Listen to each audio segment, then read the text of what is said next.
오늘 함께 은혜 받으실 하나님의 말씀은 출애굽기 17장 1절로 7절입니다. 이스라엘 자손의 온 회중이 여호와의 명령대로 신 광야에서 떠나 그 노정대로 행하여 리비딤의 장막을 쳤으나 백성이 마실 물이 없는지라. 백성이 모세와 다투어 가로되 우리에게 물을 주어 마시게 하라. 모세가 그들에게 이르되 너희가 어찌하여 나와 다투느냐? 너희가 어찌하여 여호와를 시험하느냐? 거기서 백성이 물이 가라매 그들이 모세를 대하여 원망하여 가로되 당신이 어찌하여 우리를 애굽에서 인도하여 내어서 우리와 우리 자녀와 우리 생축으로 목말라 죽게 하느냐? 모세가 여호와께 부르짖어 가로되 내가 이 백성에게 어떻게 하리이까? 그들이 얼마 아니면 내게 돌질하겠나이다. 여호와께서 모세에게 이르시되 백성 앞을 지나가서 이스라엘 장로들을 데리고 하수를 치던 내 지팡이를 손에 잡고 가라. 내가 거기서 호렙산 반석 위에 너를 대하여 서리니 너는 반석을 치라. 그것에서 물이 나리니 백성이 마시리라. 모세가 이스라엘 장로들의 목전에서 그대로 행하니라. 그가 그곳 이름을 마세라 또는 무리바라 불렀으니 이는 이스라엘 자손이 다투었으며 또는 그들이 여호와를 시험하여 이르기를 여호와께서 우리 중에 계신가 아닌가 하였음이더라. 아멘. 오늘 출애굽기 17장 1절로 7절까지 말씀을 통해서 생수를 공급하시는 하나님, 이런 제목으로 함께 은혜를 나누도록 하겠습니다. 우리가 신앙생활하고 나갈 때에 정말 힘있는 신앙생활을 하길 원합니다. 근데 그 힘있는 신앙생활의 근원은 어디에서 나오느냐? 내가 믿는 하나님이 어떤 분이신지를 아는 데서부터 시작이 된다라는 거예요.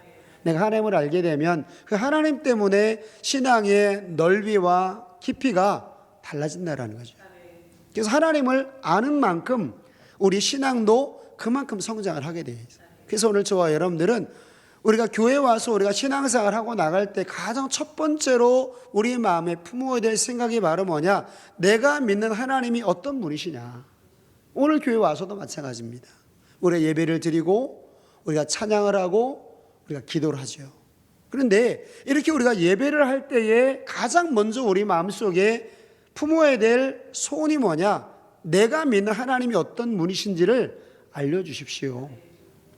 내가 알고 있는 것이 이만큼인데 하나님, 내가 더 깊이 알 수 있도록, 더 넓게 알 수 있도록 하나님 깨닫게 해주십시오. 이런 마음을 가지고 우리가 성전에 올라와야 된다는 거죠.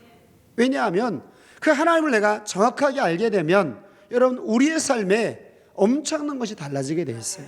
그래서 하나님은 성령을 통해서 하나님이 어떤 분이신지를 계속 우리 가운데 보여주십니다. 창세기 1장 1절 하나님이 태초에 천지를 창조하신 분, 그리고 그 하나님은 유일하신 하나님, 하나님 외에 다른 신이 없고 오직 하나님만이 살아계셔서 역사하신 하나님, 그 하나님이 저와 여러분들을 구원하시고 축복하셨습니다. 지난 시간에는 우리의 인생의 쓴물을 만났을 때에 그 쓴물 때문에 우리가 원망불평하지 말고 쓴물을 단물로 바꿔주신 하나님을 우리가 믿자는 거죠. 그 하나님을 더 깊이 알자는 거죠. 그래서 하나님 앞에 우리가 기도하고 말씀 속에서 그 원인을 찾아서 해결하고 바뀔 때까지 계속 우리가 순종해 나가게 되면 내 인생의 쓴물, 가정의 쓴물 다 바뀌게 된다라는 거예요.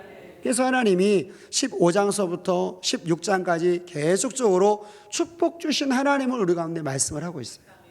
그래서 쓴물을 단물로 바꿔주시고 내가 가난할 때 나를 부유하게 만들어주신 분이 바로 우리가 믿는 하나님, 내가 병이 들었을 때에 그 병을 치료해 주신 분이 바로 내가 믿는 하나님, 내가 일용할 양식 때문에 정말 염려하고 있을 때에 야 염려하지 마, 내가 다 일용할 양식 채워줄게 해가지고 하나님이 일용할 양식을 공급하신 하나님을 우리 가운데 보여주고 계십니다. 그런데 이런 하나님, 우리 가운데 알려주신 하나님이 어떤 육적인 복에 대해서만 우리 가운데 복 주시느냐? 그게 아닙니다. 우리 하나님은 내 육의 삶도 복을 주시지만은 영적인 영역에서도 하나님이 나의 삶에 복을 주신다라는, 그게 바로 이제 오늘과 다음 주가 살펴볼 내용들이죠. 하나님은 내 육도 책임져 주시지만 여러분 육만 가지고 되는 게 아니기 때문에 내 신앙도 내 믿음도 같이 성장할 수 있도록 하나님이 우리 가운데 은혜를 주신다라는 거죠. 그래서 영적인 복을 우리 가운데 허락하시는 그 부분이 바로 오늘 출애굽기 17장에 나와 있는 생수를 주시는 하나님이십니다. 이스라엘 민족 지금 출애굽한 이후에 여호와는 나의 힘이요 노래시며 나의 구원으로 그들이 고백을 하게 되죠. 그리고 하나님이 그들에게 축복 주신 하나님을 계속 알려주십니다. 신광야에 있을 때 하나님이 엄청난 복을 그들 가운데 말씀을 하십니다. 근데 이제 리비딤으로 이스라엘 민족을 인도를 하시는 거예요. 리비딤이라는 곳은 다른 지역이지요. 뭐 같은 광야지만은 좀 다른 곳으로 인도를 하십니다. 근데 이곳에 딱 도착을 했을 때에 어떤 일을 만나게 됐느냐? 물이 없는 거예요. 마실 물이 없는 겁니다. 그래서 이 마실 물이 없는 것 때문에 성경에는 뭐라고 표현하느냐? 원망이라는 말도 물론 있지만은 모세와 다투었다 이렇게 얘기를 하고 있어요. 그리고 이스라엘 민족이 얼마나 승이 났는지 그들의 지도자가 됐던 모세를 향해서 돌을 집어가지고 던지려고 하는 돌을 던지는 그 지경까지 이르게 된 그런 사건입니다. 그러니까 지금 하나님을 원망하고 모세를 원망하고 그리고 모세와 다투게 되는 그런 일들이 지금 이 리비딤에서 일어나게 돼요. 그럼 하나님이 아무것도 모르고 하나님 여기를 인도하셨느냐? 그게 아니죠. 하나님 의도가 다 있다라는 거예요. 그래서 오늘 저와 여러분들의 삶 가운데 우리의 삶을 인도해 나가시는 그 하나님 앞에 저와 여러분들은 우리가 원망하지 않게 되시기를 주님의 이름으로 축원합니다. 그래서 우리가 어떤 문제를 만나게 되면 우리의 신앙이 연약할 때는 어떤 반응을 보이게 되느냐? 그 원망의 원인을 다른 사람에게 찾아요. 마녀 사냥식으로 우리가 원망할 대상들을 찾게 됩니다. 내 삶의 고통이 남편, 아내, 부모, 자녀, 환경 이런 것들을 탓하기 시작을 해요. 신앙이 우리가 어릴 때는. 그래서 내가 지금 당하는 고통이 누구 때문이다라는 그런 생각에 딱 잡히게 됩니다. 물론 이 신앙이 어리기 때문에 이런 부분이 있을 수 있습니다. 근데 신앙생활 오래 하면서 우리가 어떤 지경까지 가야 되느냐? 지금 내가 당하는 고통이 왜 왔는지를 우리가 생각을 해야 돼요. 무엇 때문에 이 고통이 나에게 왔는가? 이렇게 좀 바꾸고 한 단계 앞으로 나가는 그런 우리의 삶의 자세가 필요하다는 거죠. 왜냐하면 이거 누구 때문에 찾아왔지 이러면은 신앙의 발전이 없어요. 그런데 이게 왜 지금 내 삶에 이런 고통이 왔지 하게 되면 여러분 나를 중심으로 나를 포함해서 전체를 보게 되는 그런 눈이 열리게 된다라는 거예요. 그래서 누구 때문이 아니라 이게 나로부터도 올 수 있다는 얘기입니다. 이 고통이. 그러면 그것이 만약에 내 문제라고 한다면 내 삶의 습관이나 욕심이나 잘못된 생각에서 비롯되어졌다면 나를 바꾸는 것에서 출발할 수가 있다는 거죠. 이런 어떤 그 접근의 발전을 우리가 이제 신앙생활 하면서 점점 얻게 되는 거죠. 이게 누구 때문이 아니라 내 삶의 생각을 바꾸고 태도를 바꾸고 하나님 앞에 신앙생활하는 방식에 있어서 뭔가 조금 더 다른 모습을 하나님 원하시는 방향으로 내가 나가야 되겠다. 이런 모습으로 나가는 게 맞다라는 거죠.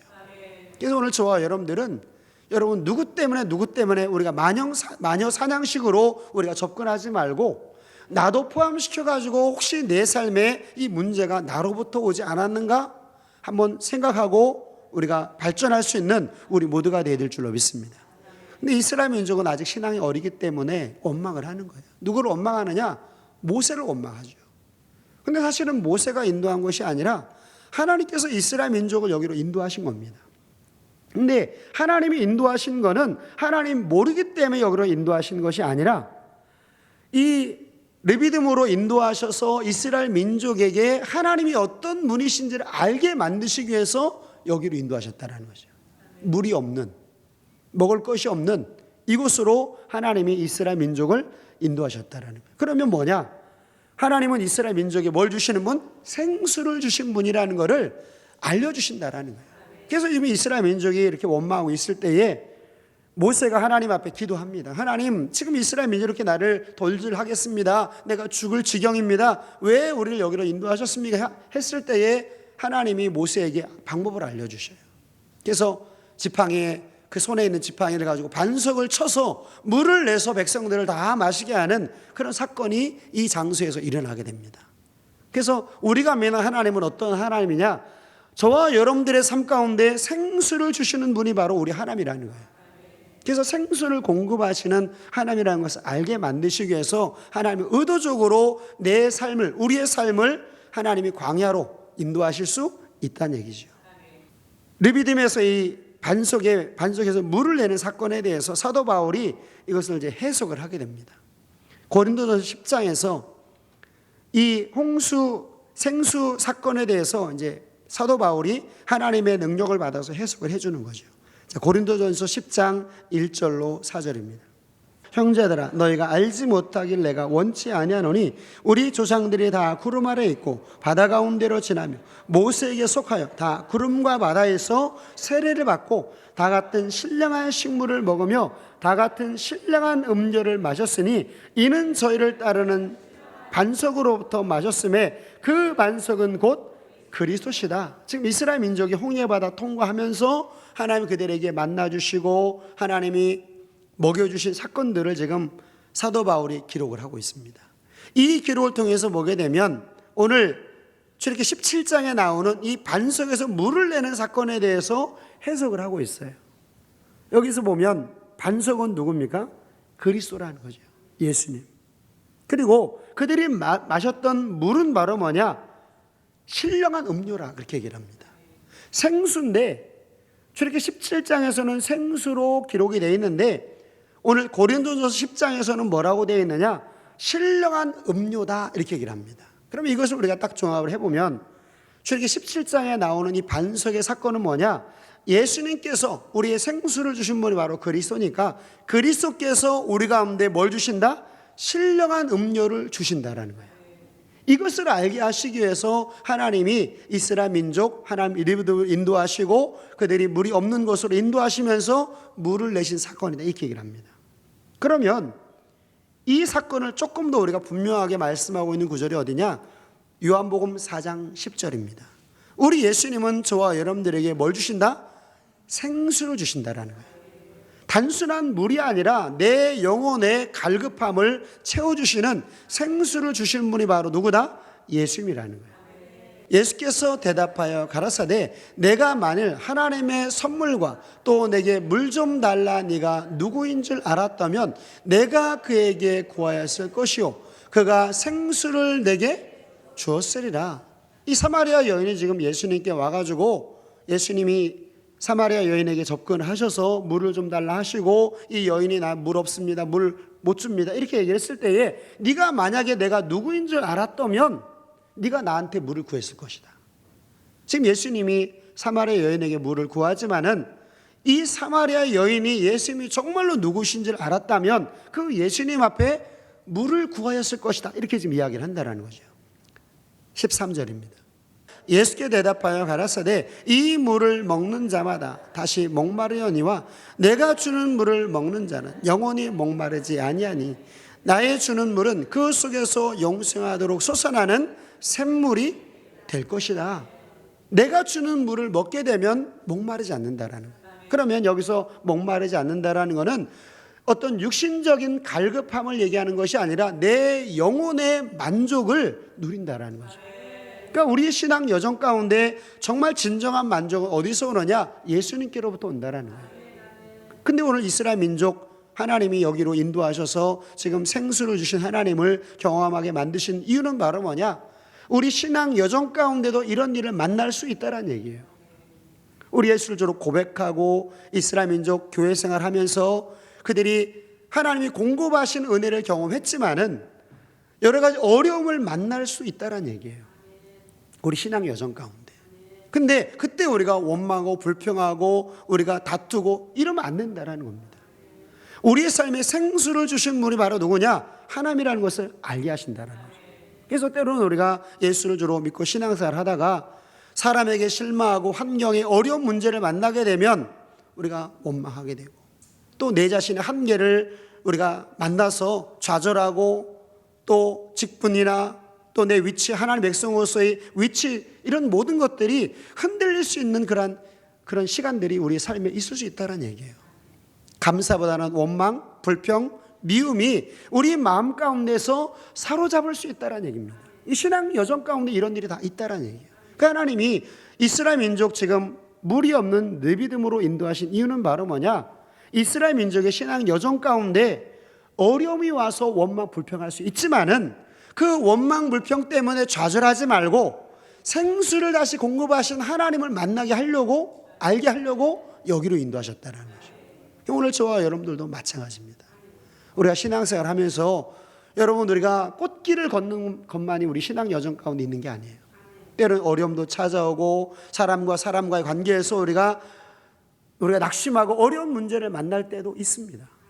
근데 그때 우리가 원망 불평하지 말고, 그때 우리가 미워하지 말고 우리 삶을 다시 회복하신 하나님 앞에 다시 나오라는 거죠. 우리 인생에 만족을 주신 하나님 앞에 다시금 구하라는 거죠. 그걸 알게 하시려고 하나님이 의도적으로 이스라엘 민족을 무리 없는 느비딤으로 인도하신 겁니다. 그러니까 이스라엘 민족의 삶이나 우리의 삶이나 별반 다르지 않다라는 거예요. 거의 똑같습니다. 시대가 그때는 지금처럼 이게 과학 문명이 발전하지 않은 그런 시기지만은 사람의 사는 것이 그 안에 내용들은 다 똑같아요. 그래서 이스라엘 민족의 삶을 보게 되면 여러분, 우리의 삶도 하나님이 무엇을 원하시는지를 우리가 알 수가 있다는 얘기죠. 오늘 저와 여러분들은 우리의 삶에 원망 불평할 것이 아니라 정말 감사가 다시금 우리가 넘칠 수 있는 그런 신앙생활하는 우리 모두가 되시기를 주님의 이름으로 축원합니다. 그러면 우리의 삶에 만족을 주신 분 바로 예수님이죠. 그 만족을 어떻게 우리가 얻는지를 성경은 우리 가운데 말씀을 하고 있어요. 그게 바로 뭐냐? 오늘 요한복음 4장을 통해서 우리 가운데 교훈을 하고 있습니다.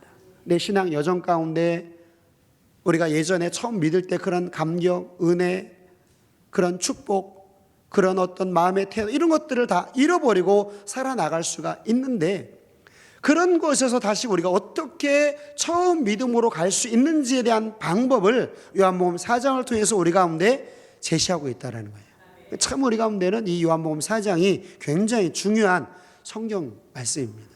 여기 나오는 인물이 수가성의 여인이에요. 사마리아에 사는 이 수가성의 여인이고, 그리고 예수님이 등장을 하게 됩니다. 이 수가성의 여인은, 이 사마리아 여인은 우리 예전에 어떻게 생각을 했냐면, 이 사마리아 여인은 예수를 안 믿는 사람, 이렇게 생각을 했습니다. 근데 이 사마리아 여인은 예수를 정확하게 믿는 사람이에요. 예배도 드리고, 그리고 선지자도 있고, 이스라엘 땅에 거하는 사람이었어요. 그런데 어느 날 그의 마음 가운데 은혜가 사라지고 황량한 광야 생활을, 무리 없는 느비딤 같은 그런 신앙 생활을 이 여인이 지금 하고 있는 거예요. 이렇게 해도 안 되고 저렇게 해도 안 되고, 그러니까 결국에는 하나로부터는 생수를 공급하지 못하게 되니까 인생의 다른 곳에서 만족을 얻으려고 하는 그런 노력들이 여인의 삶 가운데 가득 흘러 넘쳤다라는 거예요. 오늘 요한복음 4장 4절로 5절 말씀에 오면 이 수가성 여인은 사마리아 사람입니다. 사마리아는 어디냐? 예루살렘과 갈릴리 딱 중간에 있어요. 그러니까 이스라엘 땅입니다. 그리고 이 여인이 뭐라고 얘기하느냐? 우리 조상 야곱이 이 우물을 우리에게 주었다, 이렇게 얘기를 하죠. 그러니까 이 야곱이 이 여인의 조상입니다. 유전적으로 봤을 때도 이 여인은 이스라엘 민족입니다. 그리고 오실 메시아를 믿었어요. 자, 요한복음 4장 25절입니다. 여자가 가로되 메시아 곧 그리스도라 하는 이가 오실 줄을 내가 안다, 이렇게 얘기를 하죠. 그러니까 오실 메시아, 즉 구약에는 누굴 믿었느냐? 오실 메시아를 믿었어요. 신약의 저와 여러분들은 이 땅에 오신 예수님을 우리가 믿게 되죠. 근데 구약에는 누굴 믿었느냐? 오실 메시아를 믿었어요. 창세기 3장 15절에 여자의 후손으로 말미암아 뱀의 머리를 상하게 만들 것이다, 그 오실 메시아를 구약의 사람들은 다 믿게 됐어요. 그래서 하나님의 백성이 되는 거죠. 이 여인도 오실 메시아를 내가 믿습니다, 이렇게 얘기를 하죠. 그리고 이 여인은 또 어떤 삶을 살았느냐? 예배를 드리는 삶을 살았다라는 거예요. 그래서 이 예수님과의 대화 속에서 내가 예배를 드리는데 내 예배가 어떻게 하면 연락이 됩니까? 하면서 그 예배에 대한 질문을 지금 하고 있는 거예요. 여러분, 이 여인은 예수 안 믿는 사람이 아니고 정확하게 예수를 믿는 사람입니다. 오늘날로 따져보면 신앙생활을 40년 했고, 교회 옆으로 이사 왔고, 신앙생활 하면서 직분도 받았고, 그런데 여전히 그 마음 가운데는 은혜와 감사가 사라지고 형식적인 예배를 드리고 있는 그런 여인입니다. 그러면서 하나님 앞에 내 예배가 어떻게 하면 연락이 됩니까 하면서 걱정, 근심, 염려하면서 다른 사람 원망하면서 다른 사람 눈 피해가면서 그런 삶을 살았던 그런 사람이라고 우리가 표현을 할 수 있다는 거죠.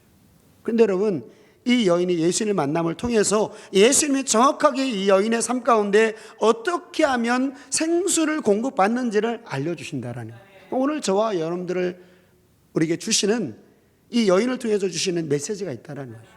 우리도 신앙생활 하면서 어느덧 우리가 신앙생활 10년, 20년 하면서 내가 직분도 받았고 교회 옆으로 이사도 왔고 여러 가지 많은 일을 함에도 불구하고 내 마음에서 주님을 사랑하는 마음이 사라졌다면, 자원하는 마음이 사라졌다면 이 여인과 별반 다르지 않다는 얘기입니다. 사마리 여인과 똑같은 삶을 살고 있는 겁니다. 그러면 이 사마리 여인이 그냥 푸념만 하면서 다른 사람 눈 피해가면서 나에게 손가락질하는 거 싫어가지고 그렇게 눈만 피할 것이 아니라 우리는 정확하게 진단하고 다시금 우리가 회복할 수 있는 그런 마음으로 우리가 가져야 된다는 거예요. 그래서 오늘 다시금 생수를 공급받는 방법을 예수님께서 우리 가운데 알려주시고 구약에는 출애굽기 17장을 통해서 이스라엘 민족에게 알려주신 거예요. 오늘 저와 여러분들 오늘 이 사마리아 여인을 통해서 다시 한번 깨닫고 우리가 돌이키는 저와 여러분들이 되시기를 주님의 이름으로 축원합니다. 자, 그러면 예수님께서 이 여인에게 어떻게 하면 그 예배가 회복될 수 있는 방법을 알려주십니다. 왜냐하면 예배를 통해서 우리가 우리 마음의 생수를 공급받기 때문에 그 예배 회복에 대한 부분을 지금 말씀을 하고 계셔요. 우리가 어떻게 하면 처음 믿을 때 그 예배 회복의 감격을 얻을 수 있느냐? 첫 번째가 바로 뭐냐? 죄로부터 우리가 벗어나야 된다라는 거예요. 죄의 문제가 해결이 돼야 된다라는 거예요. 내 예배가 하나님 앞에 은혜 받지 못하는 예배가 되는 이유 중에 첫 번째가 바로 뭐냐? 죄가 있다는 얘기입니다. 그러니까 어느 순간 내가 하나님 말씀을 어겼든지 모르고 어겼든지 알고 내가 어겼든지 아니면 힘이 없어서 어겼든지 하여튼 어떤 이유건 간에 우리가 하나님 말씀을 어기고 범죄하게 되면 우리가 하나님 앞에 예배를 드리는 삶에 힘이 점점 사라지게 됩니다. 참 이게 너무나 큰 문제가 된다는 거죠. 이사야서 59장 1절과 2절 말씀에 오면 하나님과 우리 사이에 죄의 담이 가로막혀 있게 되면 하나님 앞에 우리가 나와서 기도할 때도 하나님 듣지 아니하시고 우리가 드리는 예배도 하나님이 안 받는다라는 거예요. 이 죄가 이렇게 무섭습니다. 심지어 다윗이라는 사람은 어떻게 고백을 하게 되느냐? 죄가 그의 마음 가운데 들어왔을 때에 정직한 영이 사라지게 되고 하나님과 함께하는 것을 잃어버리게 되고 예전에 하나님 앞에 와서 은혜 받는 삶을 추구해 나갔다면 이제는 세상을 바라보면서 세상에서 얻는 그 유익을, 그 즐거움을 얻는 삶으로 그가 바뀌어지게 됩니다. 구원의 감격도 사라지게 되고 그리고 자원하는 심령도 사라지게 돼요. 이게 왜 그러냐? 범죄함을 통해서 나타나는 현상이라는 거예요. 그리고 자꾸 다른 사람을 피하게 되는 일들이 나타나게 됩니다. 여러분, 이 사마리아 여인도 어느 순간 범죄함을 통해서 결국에는 다른 사람의 눈을 피해서 사는 삶을 사는 거예요. 그 죄로 회개할 생각을 하지 아니하고 그냥 다른 사람 눈만 피하면 돼, 다른 사람 안 부딪히면 돼, 이런 삶을 살아나가면서 정오 12시 아무도 물길로 오지 않은 그때에 물길로 와가지고 지금 물을 길러가는, 다른 사람을 왕따시키는 이런 지금 삶을 산다라는 거예요. 근데 여러분, 이런 삶에 행복이 있을까요? 없다라는 얘기입니다. 그래서 우리가 진정으로 우리 신앙을 회복하기 위해서는, 생수를 공급받기 위해서는 여러분 예배가 회복이 돼야 됩니다. 근데 그 예배가 회복이 되려면 어떻게 되느냐? 죄의 문제를 우리가 드러내야 된다는 거예요. 우리가 병원에 가서도 이 병 있는 부분을 긁어내잖아요. 그죠? 그 부분을 잘라내잖아요. 암이 있다면 그 부분을 잘라내는 거예요. 왜? 그걸 그냥 방치하게 되면 다른 부분까지도 망가지기 때문에 그 죄는 반드시 드러내야 됩니다. 우리 신앙 여정 가운데도 마찬가지예요. 우리가 죄를 늘 이렇게 우리가 접하고 있는데 그 죄에 대해서 이것이 죄라는 것을 우리가 느끼지 못한다면 아주 중병입니다. 스스로 이 죄에 대해서 부끄러워하는 마음이 없다 한다면 여러분, 이것은 이미 심각한 지경 가운데 빠졌다라는 거죠. 죄가 드러났을 때 우리는 부끄러워야 된다라는 거예요. 여러분, 그래서 신앙생활하고 나갈 때 이 죄의 문제 우리가 쉽게 보지 마시고 여러분 죄의 문제를 우리가 심각하게 보셔야 돼요. 다윗도 하나님 앞에 범죄했을 때에 그가 토설치 않게 될 때 하나님이 이 다윗을 어떻게 하셨느냐? 손으로 눌렀다 이렇게 얘기를 합니다. 시편 32편 말씀 보게 되면 3절과 4절 말씀 보게 되면 내가 토설치 아니할 때에 내 범죄한 것을 그냥 모른 척 한 거예요. 그냥 하나님 내가 이렇게 죄를 범했습니다. 하나님께 나와서 토설하는 게 아니라 뭐 그냥 무시하는 거예요. 죄를. 여러분 죄를 무시한다고 죄가 없어집니까? 아니라는 거죠. 내가 무시하건 그렇지 않건 간에 죄는 여전히 나를 따라온다라는 거예요. 그림자와 같이 내 삶을 계속 따라오면서 내 삶을 괴롭힌다라는 거예요. 그래서 이 죄의 문제를 우리가 해결을 해야 됩니다. 근데 이 사마리아 여인이나 이 다윗 같은 경우 우리가 보게 되면 예수님께서 사마리아 여인의 죄를 딱 들춰내기 위해서 뭐 하시느냐? 이 여자의 남편 이야기를 꺼내십니다. 근데 이 여자가 5번 결혼하고 지금 사는 남편도 자기 남편이 아니에요. 그럼 이 수치스러운 과거를 들춰낸다면 뭐 이런 사람이 다 있어 하면서 예수님 그냥 무시하고 가면 되는 거예요. 근데 이 여인은 그러지 않았다라는 거예요. 자기 죄를 드러내고 자기 허물을 드러내는 그 예수님 앞에 자기 죄를 순순히 솔직하게 다 드러내는 겁니다. 부끄럽지만 여러분 얼마나 부끄럽겠습니까? 자기 삶을 이렇게 다 드러낼 때. 근데 그 부끄러움을 우리는 감내해야 된다라는 거예요. 그래서 이 부끄러움이 얼마나 내 삶의 고통이라는 것을 내가 처절하게 느껴야 돼요. 야, 이 부끄러움이, 이 죄가 드러나는 이 부끄러움이 이게 너무나 나에게는 고통이구나. 이걸 알아야지만이 다시 우리가 죄를 범치 않는다라는 거예요. 여러분 다윗도 마찬가지죠. 나단 선지자가 와가지고 당신이 나쁜 놈입니다. 당신이 그 죄인입니다. 지적을 했을 때 다윗이 어떻게 하느냐? 그 나단 선지자의 그 책망 앞에 이 다윗이 철저하게 내가 그 나쁜 놈입니다 하면서 자기 죄를, 자기 허물을, 자기 부끄러움을 다 드러내는 모습을 우리가 보게 됩니다. 참 이게 죄 짓는 것이 참 나쁘지만은 그러나 죄를 인정하는 삶이 참 아름다운 삶입니다. 자기 죄를 무시하고 뭐 죄 아니야 이렇게 할 것이 아니라 그 죄가 드러났을 때 죄를 인정하고 그걸 받아들이고 자기를 내어놓는, 말씀 앞에 내어놓는 그 삶이 대단한 삶이라는 거죠. 그러니까 이 사마리아 여인이나 다윗은 회복을 받게 됩니다. 근데 성경에 하나님이 죄를 딱 지적했을 때에 승을 내면서 돌이키지 않은 사람 한 사람이 있어요. 그게 바로 뭐냐? 가인입니다. 가인이 예배가 연락이 안 되니까 막 얼굴이 불그락 해가지고 막 승이 나는 거예요. 근데 하나님이 가인을 불러다가 이제 얘기를 하는 거야. 야, 가인 너 왜 승이 났냐? 왜 얼굴이 그렇게 막 흑빛이 돼가지고 이러냐? 좀 얼굴 좀 펴. 이러니까 이 가인이 무시를 하는 거죠. 그러면서 하나님 뭐라고 말씀하느냐? 네가 죄를 다스려야 된다라는 거예요. 그러면 가인이 그 하나님 명령 앞에, 그 말씀 앞에 아이고 하나님 내가 잘못했습니다.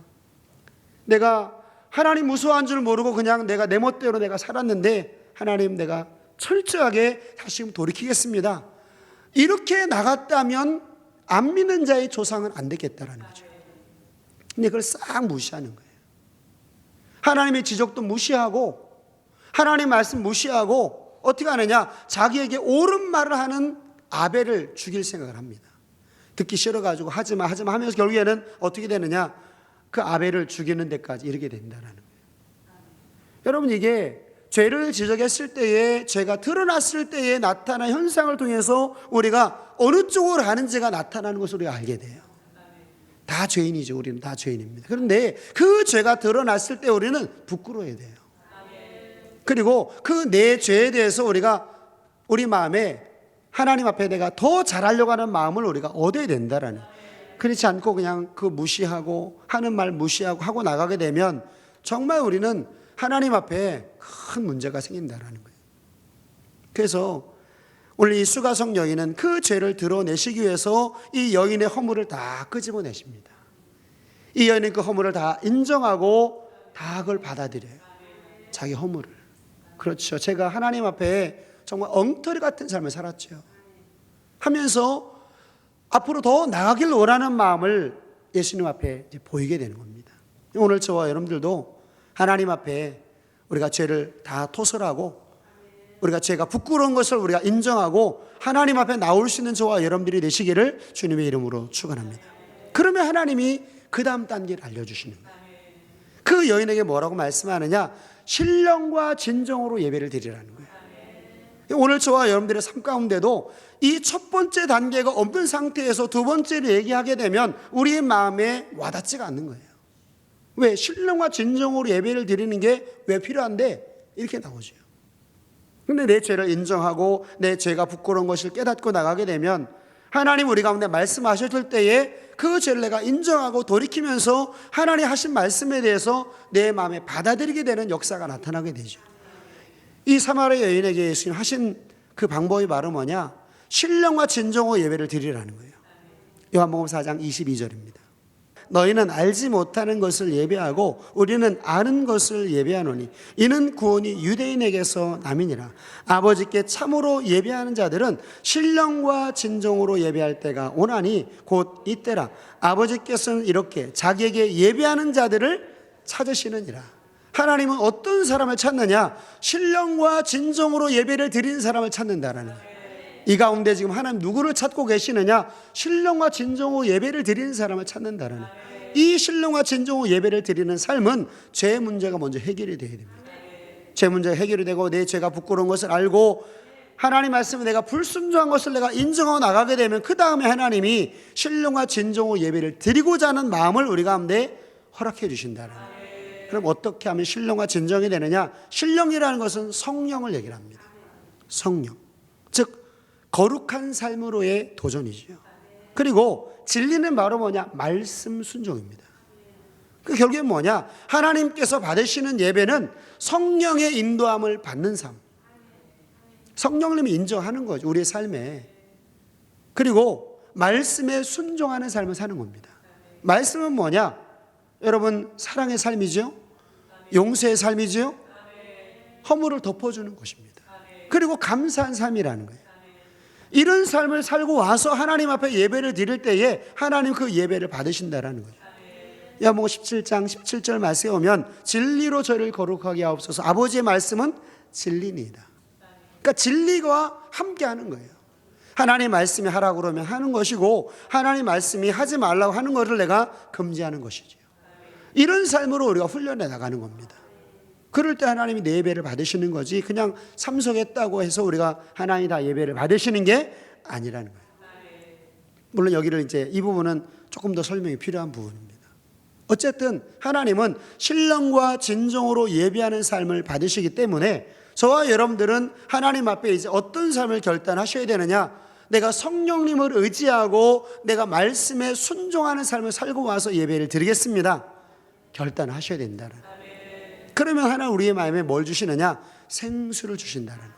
다시금 만족을 주신다는. 여러분, 예배를 통해서 왜 우리의 삶이 소망이 넘치지 않겠습니까? 예배를 통해서 왜 우리의 삶에 기쁨이 넘치지 않겠습니까? 왜 그러냐? 우리가 신령과 진정으로 예배를 드리지 않는 거예요. 가만히 한번 생각해 보십시오. 왜 예배가 내 삶에 힘이 없는 예배가 됩니까? 일주일 동안 내 육신의 삶에만 점령하는 거예요. 내 영혼은 상관없는 거예요. 이 땅에 무엇을 먹을까 마실까 입을까를 위해서 살아나가는 삶의 연속은 결국 힘없는 예배의 결과를 낳는다는 거죠. 여러분, 솔로몬이라는 사람이 하나님의 은혜를 받았지만 그가 추구했던 삶은 이 땅의 행복의 삶이었어요. 이 땅의 쾌락의 삶이었습니다.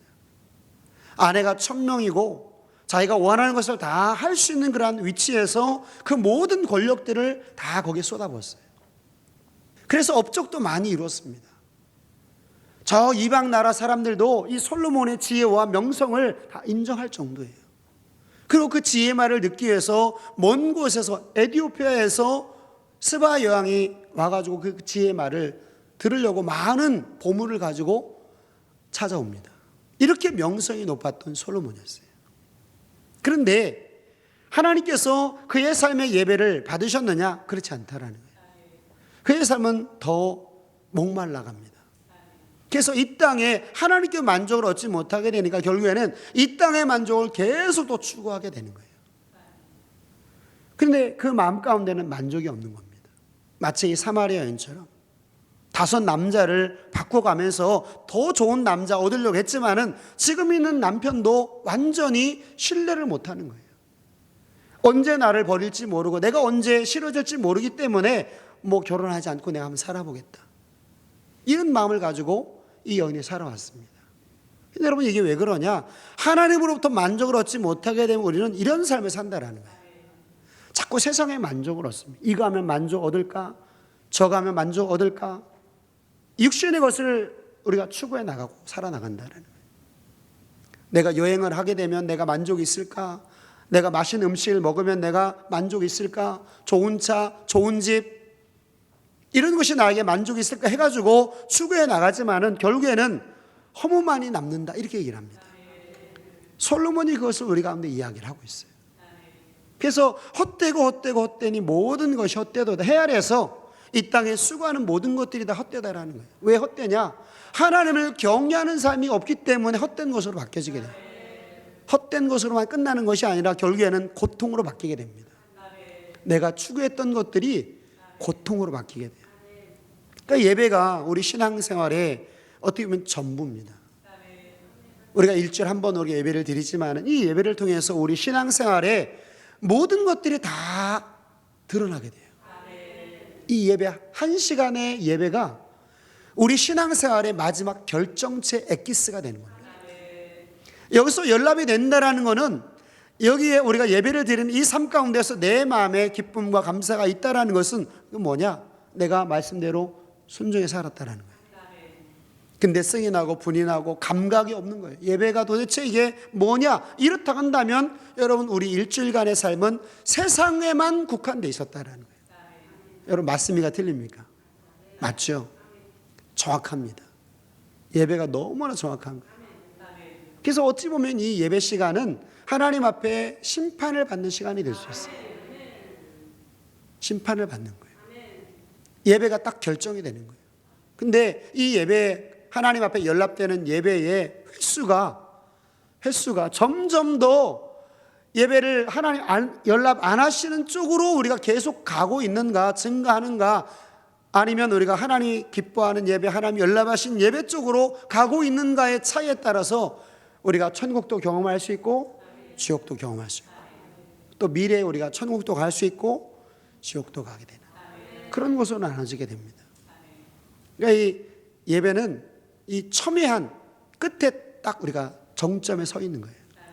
여기에서 우리가 천국도 갈 수 있고 우리가 지옥에 떨어질 수 있는 그 기점이 바로 이 예배를 통해서 다 나눠지게 된다는 거예요. 그 예배가 너무나 중요합니다. 그래서 이 예배는 내 삶에 만족을 줘요. 그래서 예수님이 뭐라고 말씀하느냐? 4장 13절 14절에서 이 물을 먹는 자마다 다시 목마르지 않는다. 영원한 천국을 얘기한다는 거죠. 그리고 내가 주는 물을 먹는 자는 영원히 목마르지 아니하나니 나의 주는 물은 그 속에서 영생하도록 솟아나는 샘물이 된다라는 참 어마어마한 축복입니다. 그래서 예배를 우리가 등한 여기지 마시고 그냥 1시간 내가 앉아있는 것으로 그냥 내가 다 했다, 이렇게 우리가 단순하게만 우리가 생각하지 말고 예배 하나하나를 우리가 다 따져보셔야 돼요. 여러분, 우리가 세상 것들을 얼마나 많이 따집니까? 근데 정말 우리가 관심을 가지고 따져봐야 될 부분들은 내 삶의 예배라는 거예요. 그래서 하나님이 오늘 로마서 12장에서 뭐라고 말씀하느냐? 너희는 이 세대를 본받지 말고 마음을 새롭게 함으로 변화를 받으라는 거예요. 로마서 12장 1절과 2절입니다. 그러므로 형제들아, 내가 하나님의 모든 자비하심으로 너희를 권하노니 너희 몸을 하나님이 기뻐하신 거룩한 산제사로 드리라. 이는 너희들을 영적 예배니라. 너희는 이 세대를 본받지 말고 오직 마음을 새롭게 함으로 변화를 받아 하나님의 선하시고 기뻐하시고 온전하신 뜻이 무엇인지 분별하도록 하라. 영적인 예배를 드리라는 거죠. 그러기 위해서 우리가 사람의 계명, 사람의 말, 내 욕심, 내 습관 따라가지 말고 하나님 말씀을 분별해서 그 말씀대로 거룩한 삶으로 오라는 얘기입니다. 예배 오라는 거예요. 하나님이 기뻐하신 예물 가지고 오라는 거예요. 그러면 그 내 몸과 그 물질을 통해서 하나님은 내 삶에 뭘 주신다? 반드시 생수를 주신다라는 거예요. 이거는 내가 하나님 앞에 산 삶을 가지고 오는 것이기 때문에 누구도 이거를 방해할 수 없어요. 어떤 환경에서도 하나님이 내 삶에 내가 딱 하나님이 원하시는 예배 딱 드리게 되면 그 마음 가운데 하나님 은혜를 주십니다. 근데 내 예배가 아무리 좋은 조건이라 할지라도 내가 신령과 진정으로 예배를 그 드리는 삶으로 가지고 오지 않는다면 아무리 좋은 조건에서도 내 예배는 연락이 안 된다는 거예요. 오늘 저와 여러분들은 내 삶에 생수를 주신 하나님, 이거를 경험하게 만드시기 위해서 이스라엘 민족을 사용하셨어요. 그러면 생수는 어디에서 오느냐? 주님께로부터 온다는 거예요. 주님은 누구에게 이 생수를 주시느냐? 죄를 고백하고 토설하고 신령과 진정으로 예배를 드리는 자에게 이 하나님의 은혜를 주시겠다라고 약속을 하고 있습니다. 오늘 저와 여러분들이 이 축복의 동참자가 되는 우리 모두가 다 되시기를 주님의 이름으로 축원합니다.